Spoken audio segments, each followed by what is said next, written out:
Assalamualaikum warahmatullahi wabarakatuh. Salam sejahtera bagi kita semua. Shalom, Om Swastiastu, Namo Buddhaya, salam kebajikan. Sebelum itu, saya ucapkan terima kasih kepada Profesor Komariatus Solihah dan teman-teman. Kami dari kelompok 1 akan mempresentasikan studi penerapan demokrasi dengan prinsip dan asas untuk meningkatkan masyarakat sejahtera. Selanjutnya, saya akan memperkenalkan anggota dari kelompok 1 yang terdiri dari Anggraini Husnul Khotimah, Bilqis Zahro Azakiyah, Arsiwi Putri, Kristifani Feliska, Erlita Putri Meliasari, Ila Adel Hartanto, Salsabila Maharani, dan saya sendiri, Rio Destianwar.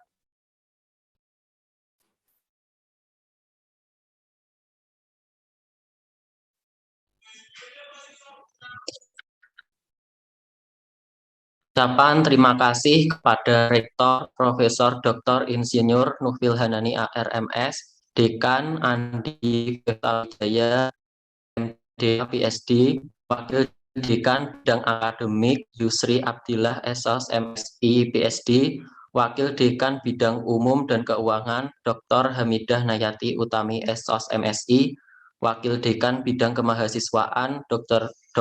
Andes Muhammad Rosikin MAP, dan dosen pengampu Profesor Dr. Insinyur Komariatus Solihah AMD HYP ST.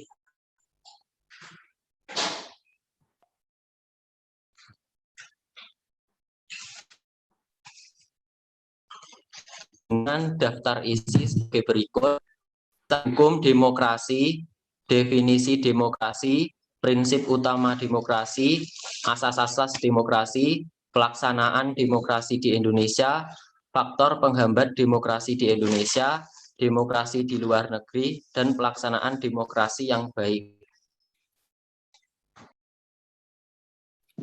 Baik, yang pertama kami akan menjelaskan mengenai dasar hukum demokrasi. Dasar hukum demokrasi yang pertama terdapat pada alinea keempat dalam pembukaan UUD 1945. Yang kedua yaitu pasal 11 ayat 2 pada Undang-Undang Dasar 1945. Yang ketiga yaitu pasal 28, yang keempat yaitu pasal 28E ayat 3, yang kelima UU nomor 15 tahun 1969, yang keenam UU nomor 40 tahun 1999, dan yang terakhir UU nomor 9 tahun 1998. Baik, pertama di sini kami akan menjelaskan mengenai definisi demokrasi. Definisi demokrasi sendiri yaitu berasal dari bahasa Yunani kuno yang muncul pada abad ke-5 sebelum Masehi. Demokrasi juga diartikan sebagai pemerintahan dari rakyat. Pengertian menurut para ahli yang pertama menurut Abraham Lincoln yaitu merupakan sistem yang menekankan pada keberadaan rakyat pada penyelenggaraan negara ataupun pemerintahan. Yang kedua yaitu menurut Dahl yaitu merupakan suatu sistem politik yang sesama anggotanya saling memandang satu sama lain dilihat dari segi politik. Definisi demokrasi dalam pengertian modern yaitu sebagai sistem pemerintahan atau politik yang memiliki pola hubungan kekuasaan yang dikontrol dan ditentukan oleh rakyat. Selanjutnya, prinsip demokrasi. Prinsip demokrasi yang pertama yaitu kebebasan atau persamaan, yang berarti kebebasan dan persamaan adalah fondasi demokrasi. Untuk yang kedua, kedaulatan rakyat. Dengan konsep kedaulatan rakyat, kebijakan dibuat berdasarkan kehendak rakyat dan untuk kepentingan rakyat.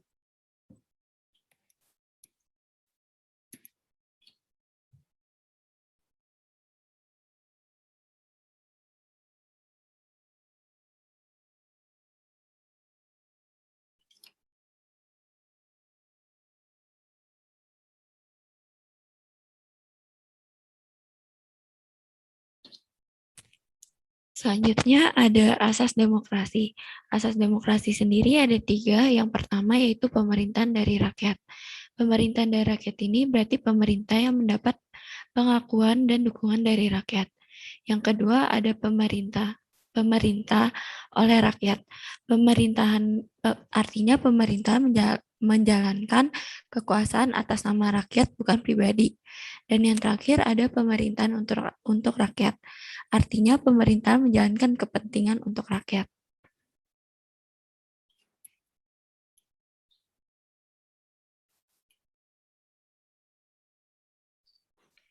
Selanjutnya ada asas pokok demokrasi, dibagi menjadi dua, yaitu pengakuan partisipasi rakyat dalam pemerintahan.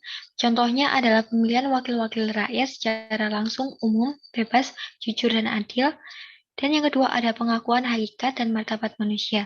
Sebagai contohnya adalah memberi hak kebebasan memeluk keyakinan, serta hidup dan layak.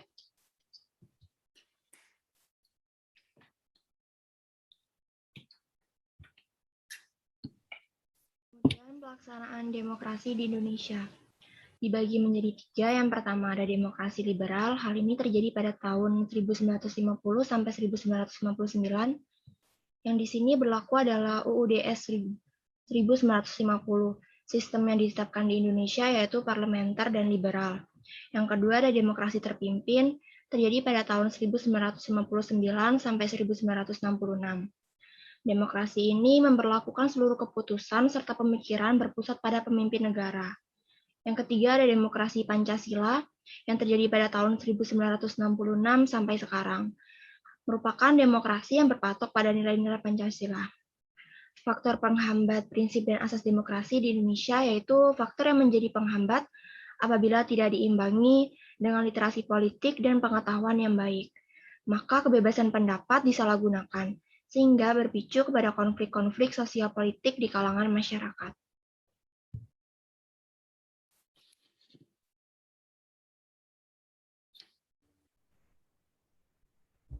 Baiklah, selanjutnya adalah demokrasi di luar negeri. Demokrasi di luar negeri yang pertama adalah masa Yunani. Demokrasi sudah dikenal sejak 5 abad sebelum Masehi ketika orang-orang Yunani yang membentuk polis atau negara kota. Pada masa ini ditandai dengan munculnya pemikiran filosofis yang menjadi kebutuhan dari negara kota di Yunani, khususnya Athena. Penyebab dari munculnya pemikiran yang mengedepankan demokrasi yaitu gagalnya sistem politik yang dikuasai oleh para tyrants atau autokrat untuk memberikan jaminan keberlangsungan terhadap polis dan perlindungan terhadap warganya. Yang kedua adalah masa pencerahan, yang terjadi pada abad 15 sampai awal 18. Dalam masa pencerahan ini, demokrasi berdasarkan pada demokrasi perwakilan. Demokrasi perwakilan adalah suatu bentuk pemerintahan yang berhak membuat keputusan politik tidak dijalankan secara langsung oleh seluruh rakyat, tetapi diwakilkan oleh lembaga politik. Yang ketiga adalah masa modern yang terjadi pada awal abad 18 sampai akhir abad 20. Menurut pemikiran Immanuel Kant dan Friedrich Paul, negara demokrasi identik dengan negara hukum. Adapun pelaksanaan sistem negara demokrasi ini berdasarkan rule of law, yang terdiri dari 1. Perlindungan konstitusi, 2. Badan kehakiman yang bebas dan tidak memihak, 3. Pemilu yang bebas, 4. Bebas menyatakan pendapat, 5. Bebas berserikat dan berkumpul, 6. Adanya pendidikan kewarganegaraan. Berikutnya adalah rekomendasi untuk pelaksanaan demokrasi yang baik sesuai dengan Pancasila. Yang pertama adalah mengikuti pemilu. Mengikuti pemilu merupakan hal yang mencerminkan nilai Pancasila. Yang kedua adalah mufakat. Mufakat dalam menentukan keputusan, kita harus mengutamakan kepentingan bersama di atas kepentingan pribadi. Yang ketiga adalah menghargai keputusan bersama yang sudah ditetapkan. Meskipun tidak sesuai dengan apa yang kita inginkan, hal tersebut harus tetap dilakukan untuk mencerminkan dari nilai Pancasila. Lalu yang selanjutnya adalah musyawarah dalam mengambil keputusan. Kita harus melakukan musyawarah dan tidak memaksakan kehendak untuk mencerminkan nilai Pancasila. Kelima adalah melaksanakan keputusan yang sudah diambil dengan rasa tanggung jawab untuk mencapai tujuan bersama. Selanjutnya ada studi kasus. Akhir-akhir ini media sosial dikabarkan isu mengenai wacana jabatan 3 periode presiden. Isu ini muncul setelah kelompok relawan Jokowi Prabowo 2024. Mereka mendukung Presiden Joko Widodo alias Jokowi maju kembali di pemilihan Presiden 2024 berpasangan dengan Ketua Umum Partai Gerindra Prabowo Subianto. Perpanjangan masa jabatan Presiden 3 periode ini merupakan hal yang inkonstitusional atau tidak sesuai UUD. Dampak yang terjadi akibat perpanjangan periode presiden dikutip dari jurnal hfhumi.ac.id, masa jabatan yang panjang dapat mengantarkan ke permasalahan kekuatan yang dilakukan oleh Presiden dan memiliki kecenderungan untuk menyalahgunakan kewenangan tersebut. Dasar hukumnya ada Undang-Undang Nomor 7 Tahun 2017 tentang Pemilihan Umum. Sebelum amandemen, Presiden dan Wakil Presiden memegang jabatannya selama masa 5 tahun dan sesudahnya dapat dipilih kembali. Sesudah amandemen, Presiden dan Wakil Presiden memegang jabatan selama 5 tahun dan sesudahnya dapat dipilih kembali dalam jabatan yang sama, hanya untuk 1 kali masa jabatan. Hal yang kita lakukan adalah sebagai warga negara adalah harus berani menyuarakan aspirasi.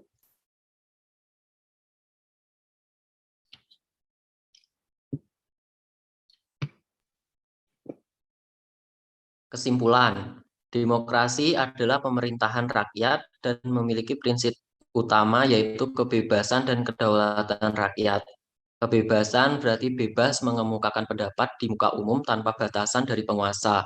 Kedaulatan berarti dalam sistem demokrasi kekuasaan tertinggi terletak di tangan rakyat.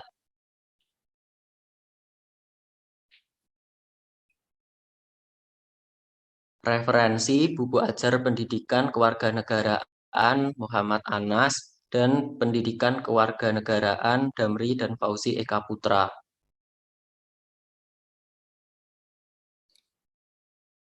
Sekian presentasi dari kelompok kami. Ada kurang lebihnya, mohon untuk dimaafkan. Terima kasih. Wassalamualaikum warahmatullahi wabarakatuh.